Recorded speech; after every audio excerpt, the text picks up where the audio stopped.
Hi, I'm Katrina, and this is Boldly Challenging Ableism.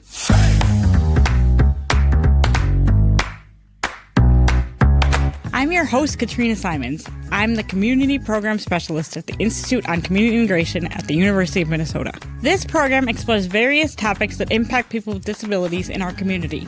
Each episode addresses a different aspect of our society within the context of ableism. Ableism is the prejudice that stems from the belief or belief system that assumes someone is less capable or less worthy because of a real or perceived difference in ability or function. On this program, we hope to answer some questions you may have been afraid to ask, or maybe some you didn't even know you had. Thanks for joining us. I hope you enjoy the conversation.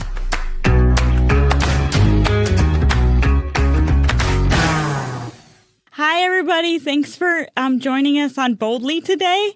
We're really excited because today we're going to talk about transition, which is a topic that is really exciting to me. I did an internship in it when I was in college. And we have Renata here today, who's been at ICI for 20 years, and we're just really happy to have her here. So thanks for coming. Thanks, Trina. It's great to be here with you.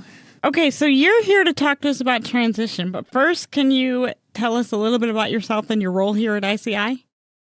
Yeah, I would love to. So I've worked at ICI for almost 20 years, and I currently work as a senior researcher and also as sort of the new lead on the education and policy area of ICI. When you started here, where did you start? I started when I was still finishing my PhD in special education, and worked mostly with students with disabilities. But then as the years went by, I transitioned to working also with adults with disabilities. Can you tell us why you chose to build your career around working with people with disabilities?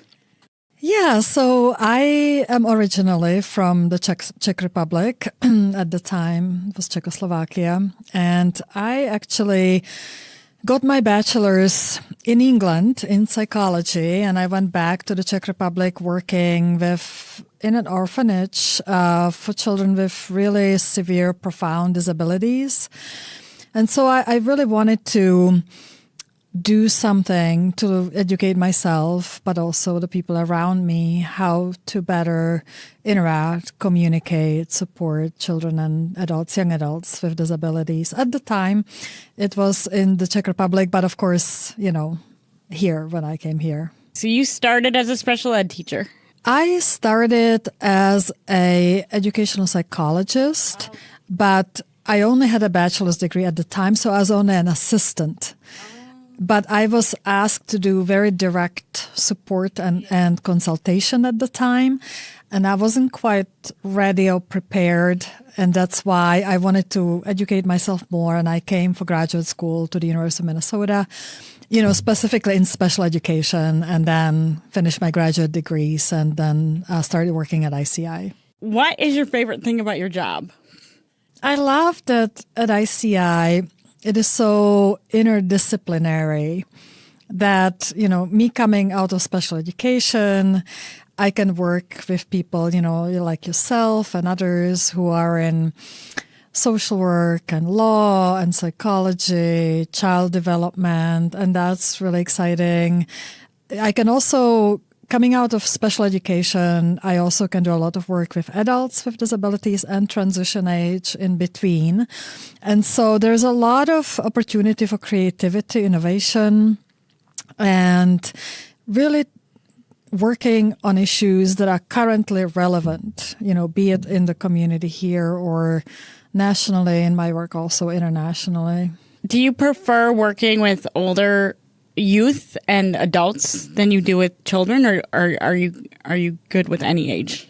My preference has always been kind of upper middle school, high school, not little kids. And then when I came here, there was work to be done with adults, so I kind of transitioned to that area too. But my favorite area is the transition period between high school and adulthood. Like 18 to 30-ish? Maybe 16 to 30. Yeah. Mm-hmm. Mm-hmm. And how did you know that was your favorite age group? Well, it's because at that age, there's just a lot that changes, that happens, a lot of questions that come up developmentally. So I used to, when I, studied psychology, that was kind of an age group that was really interesting. And also because it's very challenging with services and supports and just generally, whether you have a disability or not, it's just an age that requires a lot of thinking and processing feelings and having to develop new friendships and just a lot going on. What is your transition-oriented work focused on, and what do you hope the outcome of the research will be? Part of my work and the team that I work with is focusing on a better coordination of the transition systems between healthcare, education, and vocational rehabilitation. But it's also creating some kind of a system, at least in Minnesota, where the different professionals can actually communicate about a young adult with a disability so that the family is not forced to go to so many different places to resolve issues across those sectors. So if you are not as familiar with the disability support sector, so usually in the pediatric range, we worry about where people are going to go to school and where they're going to get their medical care. And then as people with disabilities and significant needs from those disabilities sort of age, we think of it more as where you're going to work, where you're going to live, and where you're going to get your medical care. So it gets a little bit more complex because there's more systems involved. And then in addition, we have the Individuals with Disabilities Education Act, which actually mandates a degree of coordination that doesn't extend to adulthood. So that's what that coordination piece you're talking about, that's what that refers to then?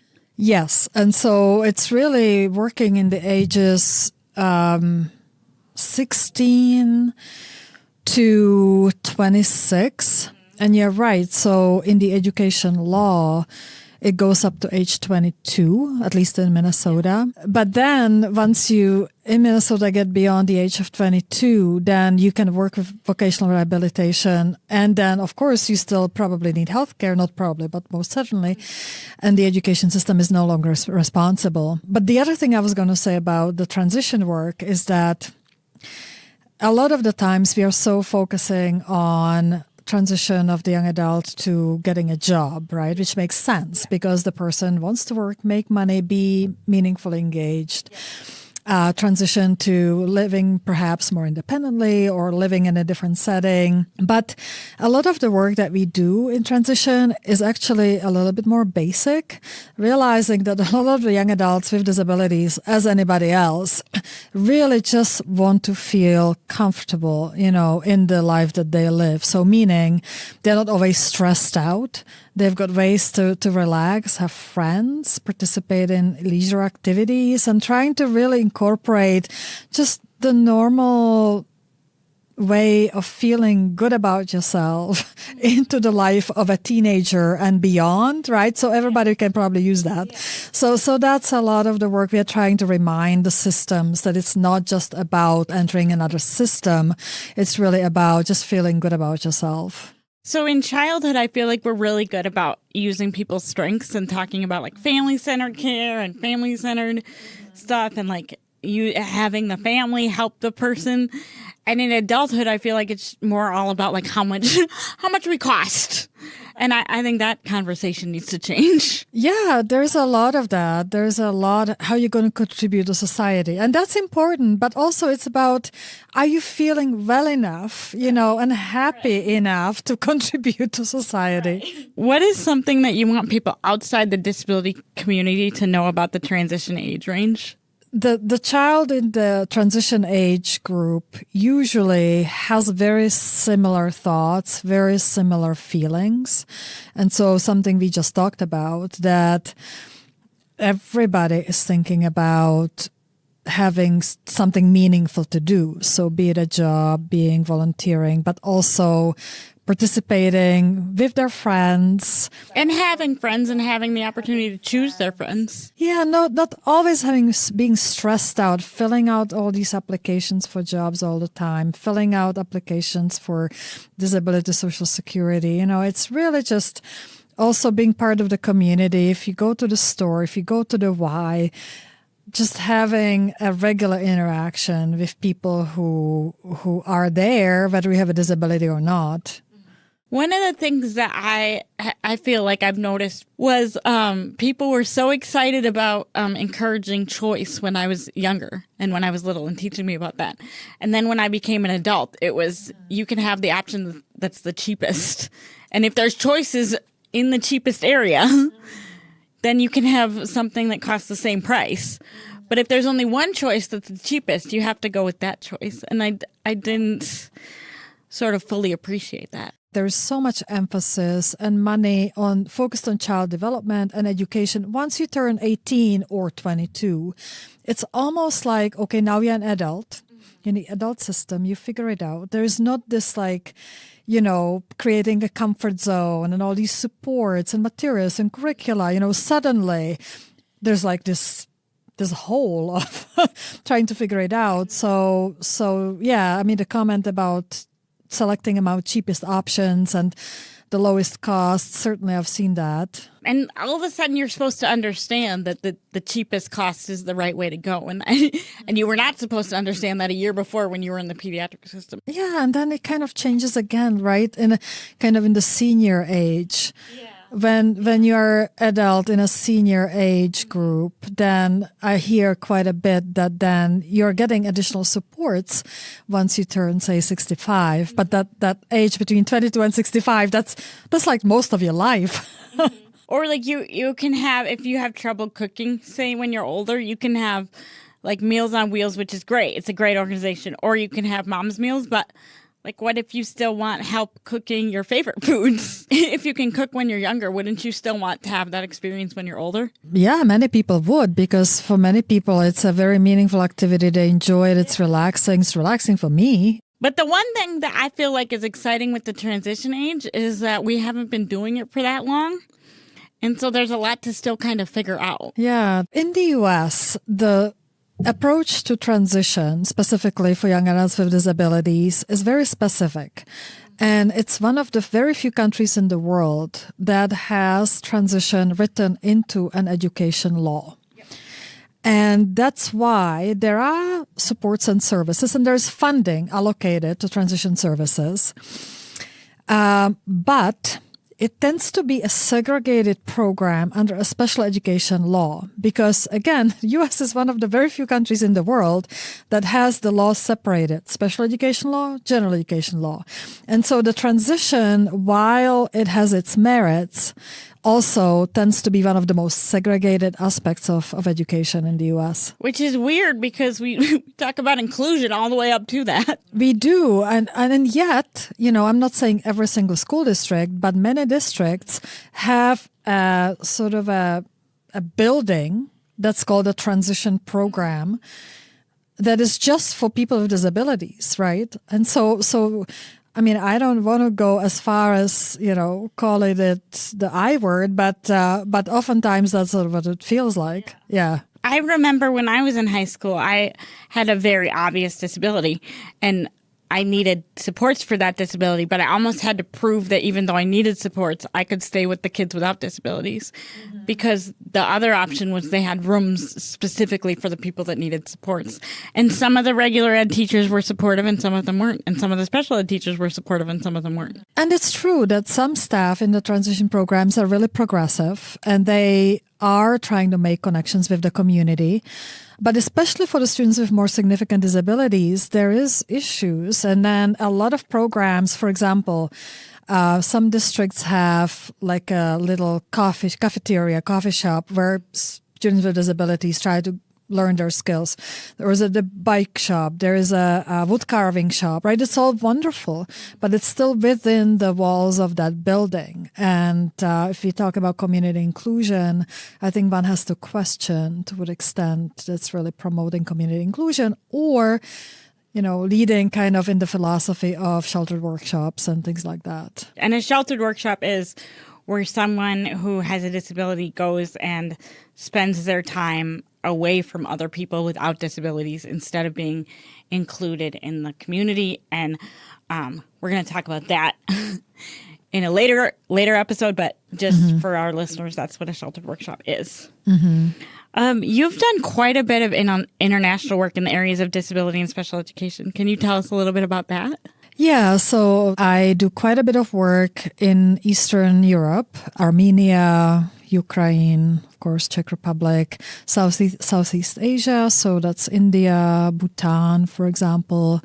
And what I love about international work is that, apart from sharing knowledge and curricula and having dialogue with teachers and parents, young adults with disabilities there, it really has shaped my work at ICI. In the research methodology that I use, the context I think about, understanding that not everybody has the same policies and laws. And so it's just been really enriching in the way that I think differently about the work here. Compared to the other countries you've worked in, would you place the U.S. on the progressive end of the range or on the more conservative end of the range in terms of inclusion? In terms of inclusion, so it's interesting, right? So the United States is a developed country, and there are other developed countries. And I'm not the only one to say that usually you measure the level to which the country is developed, how they treat people with disabilities and people from other disadvantaged groups. So I would say that the U.S. is quite progressive, has invested a lot of money into supporting people with disabilities and their families. That said, there are many countries in the world who have signed and ratified the Convention on the Rights of Persons with Disabilities, and U.S. has not ratified, although U.S. has its own laws that fulfill that need, I guess, in many ways. The other thing I would say about inclusion is that, U.S. and many other countries have history of institutions.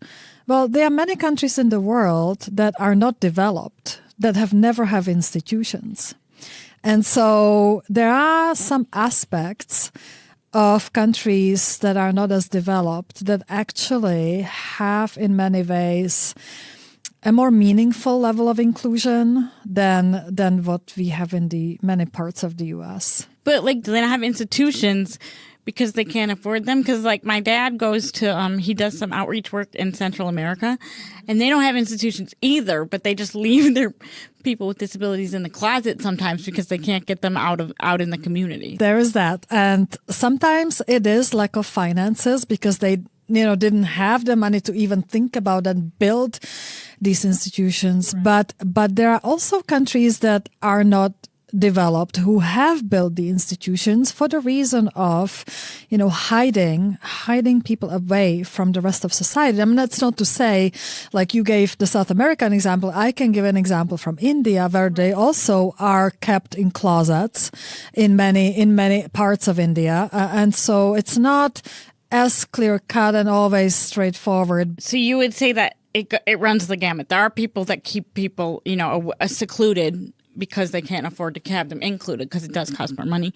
But there are also people who could afford it and do not include. Yeah. And also, there are countries who there is more of a family and community spirit, perhaps because it's not so industrialized, where naturally they are part of the village sort of activities during the day or on the weekend, or they're part of various religious rituals. They're part of other happenings, festivals, and they don't have to come with staff or, with paid supports. They're just coming there with their family. Nobody even thinks about them as being part of a different support system.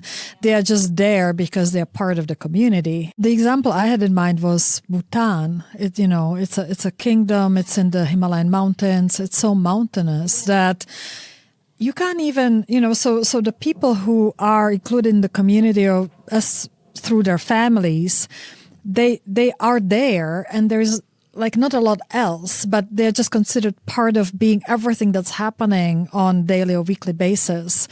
Because there's no institutions, there's often no school, and so back to kind of the idea of inclusion, while they may not be getting the support somebody in the US would be getting, which is great, but there are other alternative means, for them to be included. So I knew this person when he was in high school, and he had Duchenne's muscular dystrophy, which is a condition where you, by the time you're sort of a teenager, you're using a wheelchair, and then it's progressive. So he was living in a small town in Oregon, and they made it so that he could like throw the football so that it could go through the field goal, and he really enjoyed it. And he had, tons of peers and tons of friends. And then when he moved here to Minnesota, all of a sudden everybody was like, well, we don't have that, but we have like this system. And he hated it. He just hated it because his inclusion had felt so much more natural. I think that's what I was trying to get at. Mm-hmm. And I think too, you'll see it a lot on like social media and stuff. They always show pictures of like people with Down syndrome who are younger and are being super included. But then I always wonder, like, how does that work when they grow up? Right, when they transition into adulthood. What else can we know or do to help the youth you work on behalf of to have a successful transition? Like, what can we do as just regular people, not even people who work in disability? Well, I think we just need to be a little bit more curious about what is happening, and that there are people who may need more supports, but they want to do the same things as we do. And so just paying attention in the news, paying attention in when you go grocery shopping, to exercise, and asking families how is this going? So that we figure out what kind of connections we can help make in the community. So it's not just through the system. And I think at our institute, we have a great opportunity to work as professionals, but we also make connections with families, with individuals, with schools. And so just really building awareness, and you and I talking, on the radio, I think is really important for speaking not just to the audience we typically speak to. And I feel this isn't always true, but I feel like sometimes people with disabilities, we especially assume that they can't do something, and they might not be able to do everything, but sometimes the things that they can do, they're very, very, very good at. When I was coming here to speak to you, I overheard one of the persons with disabilities here. He was talking about dance. And so, I dance too. So we were talking about our respective dance interests, even though each of us has totally different set of disabilities and abilities. and so connecting around an issue like dance, which is very social, can be really inclusive. I think those are the conversations we need to have. Yeah, well, and I know somebody who, she has a little bit more involvement than me. So she's in a wheelchair. I don't think she does much independent movement at all, like much independent or volitional movement. But she runs Zumba once a week and she loves it, and all the people there love it. Yeah, that's right. And so who is it to tell that that person is not able to do things like that? She feels really valued and empowered in that environment. And I think the people that are with her also feel really valued and empowered because she's so excited to be there. Yeah. She gets A+ for enthusiasm, even on Mondays. That's how I feel in my dance practice on Mondays. Yeah. And actually, having somebody like that call out the next move would help me immensely. Yeah. It's really good for her too, because she's working on sequencing in in something that she does. It's a goal of hers in some area. So yeah. What else would you like to tell us? Either about transition or about people with disabilities or about anything else you want. I think, I just want to maybe emphasize and elaborate on the concept of, the having services and supports and financing for those services in place is really critical. And I think the U.S. does a great job at that and can be an example for many countries. But I just came back from Cuba, and there, of course, there's a lot of poverty and there's a lot of issues with government. But there is a level of humanity that happens between... In Cuba? Yeah, that's just an example. Okay. Yeah.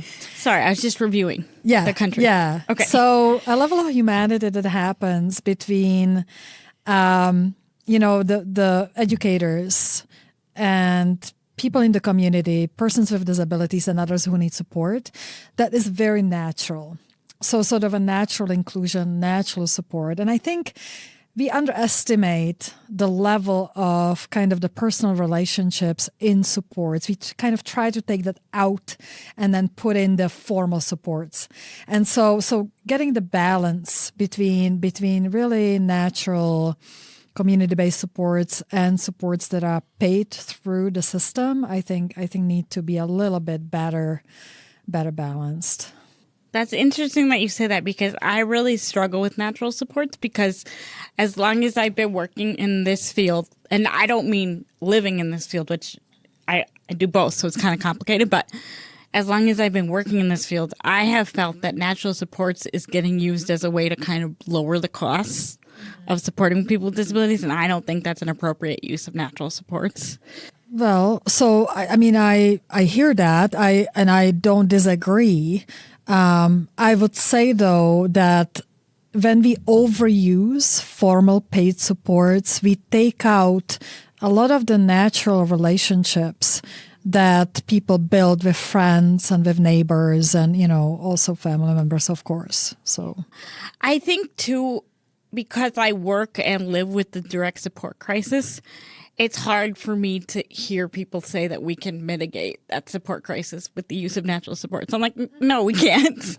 We can improve people's lives with the use of natural support, sure, but we can't pretend that if we just asked enough people, it would cost less to support people with disabilities. Yeah, no, I think your point is important too, so that we are not trying to excuse the sort of more formal supports to providing supports where it's really necessary and others cannot do that. Right. Yeah. Right. I think we need both. Yeah.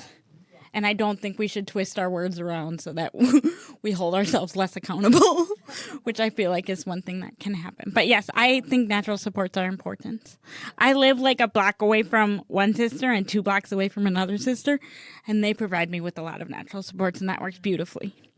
Because I do all the Costco shopping for them, and I do all the grocery delivery.